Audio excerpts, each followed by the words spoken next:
I'm Karen Sharkey from the William Tracy Group, and I'm going to be talking you through the basic principles of managing waste and resources in the construction industry in order to get the best results for your site. Firstly, we need to address what waste actually is. At the William Tracy Group, we no longer like to talk about waste because we treat the materials you dispose of as valuable resources. For example, instead of putting broken pallets into landfill, we would repair them and sell them on as reconditioned pallets. Or if they can't be repaired, we would chip them to create a biomass material which will go on to be used as a fuel to generate energy. We would also take brick and rubble and reprocess them through a wash plant which grinds them down to create an aggregate material which can be sold for use in pipe bedding. It is important that you also adopt this attitude to waste, treating it as something with a value, and that means segregating it. Segregating waste allows it to be treated as a resource and will dramatically reduce the cost of each skip. Your general waste skip should be your absolute last resort for disposal. Now, let's get started. Reduce, reuse and recycle within the construction industry. Let's start by talking you through Scotland's Zero Waste Plan, why we need to segregate and what facilities do you have in place which will allow you to do so. What are your responsibilities as individuals and what we are asking you to do. In early May 2012, the Scottish Parliament passed new waste legislation. This has set a target for recycling 70% of waste and landfilling only 5% of waste by 2025. The construction industry have committed to halving their waste to landfill. Scotland produces large quantities of waste. Almost 20 million tonnes of waste were produced in 2008.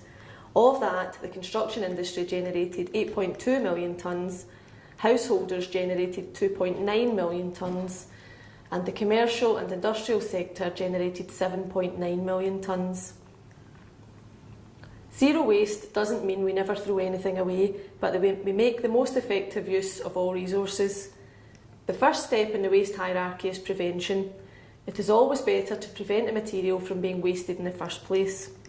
If this is not possible, then the next stage is to prepare for reuse, some examples of which are on the next slide.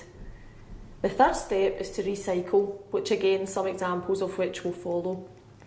The fourth step in the waste hierarchy is to recover other value, for example energy, and the last step and very last resort is disposal and ultimately landfill. Some examples of waste materials which are suitable for reuse are detailed on this slide. Rubble and subsoils can be used as backfill or for haul roads. Timber and plasterboard offcuts can be used for bulkheads or radiator pads. Pallets can be used time and time again, and damaged doors and facing brick can be used as temporary doors or structures and substructure. Always use reclaimed material where possible. Why is there a need to segregate waste? There are three key factors which drive us to waste segregation.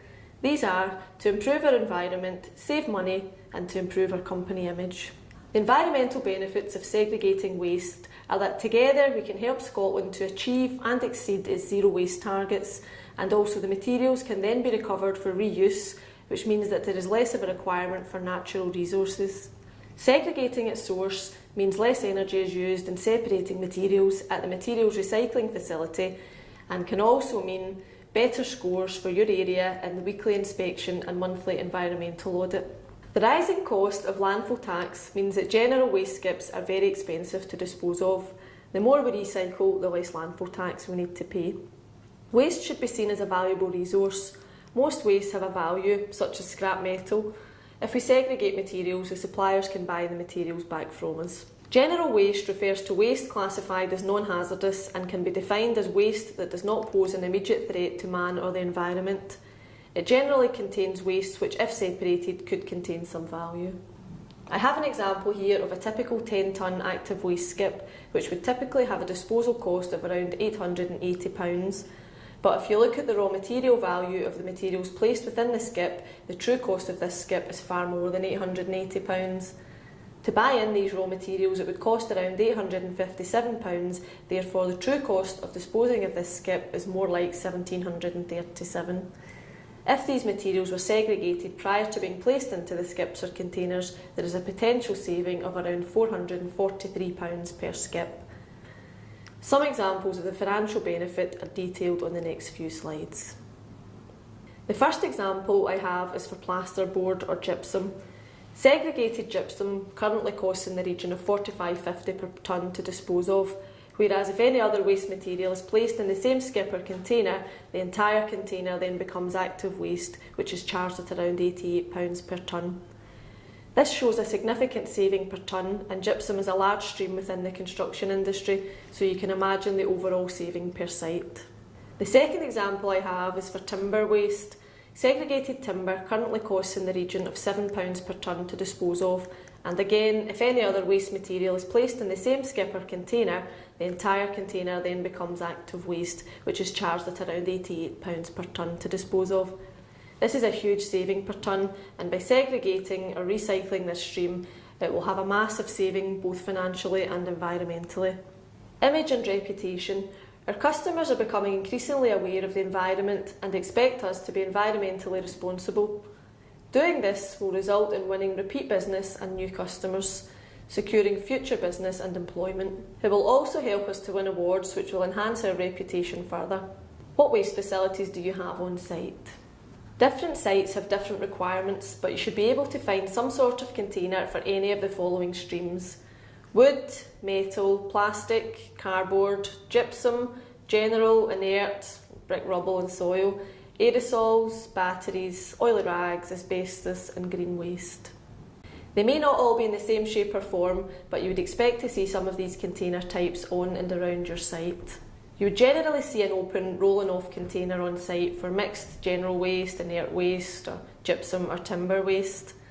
Closed skips are usually for the likes of asbestos or anything which could be harmful or have a value in it. Things like aerosols and oily rags are usually stored within 45-gallon drums. REL, FEL type containers are usually for mixed general waste or recycled material, generally from office buildings. Smaller open skips are usually used for general construction waste or scrap metal, although the bin types are tailored to each individual site and its requirements. The office recycling bins will be found in the site huts or recreation huts, and are used for paper, card, plastic bottles and aluminium cans. Always remember these 5 key points. Always find and use the correct skip. Use the general waste skip as a very last resort. Skips should be clearly signed and labelled. Squash things down or flatten them to maximise payload. And speak to your foreman if you have any ideas, as you're at the forefront of the operation and are handling waste on a daily basis. Waste is a serious business. Never burn or bury waste on site, it is illegal. Collecting waste in a pile on the ground can be classed as an offence. Only waste generated from the site is permitted in the skips. Waste from home must go to your local tip. Pallets can go back to the supplier, so try to keep them in good condition and store them separately for collection. Why do we need reminding? Together we can help our companies to reduce costs in landfill, transportation and tax, along with reducing our environmental impact and improving housekeeping and stock control on site. By segregating efficiently, we improve performance analysis and promote green values, which in turn will increase profitability and will help secure future business and allow us to have a continued focus on improvement. So, you should now have a good understanding of the waste management plan on your site. When you get to work, it's easy to quickly forget how important segregating is. So try to remember, even small actions can have a very considerable impact on the financial and environmental cost of a skip. Don't be the one to let the side down. Keep the waste hierarchy at the front of your mind, and you will be helping Scotland and the construction industry to meet its recycling targets. And remember, if you have any ideas for improvements to the waste management plan on your site, speak to your foreman. Good luck and thanks for listening.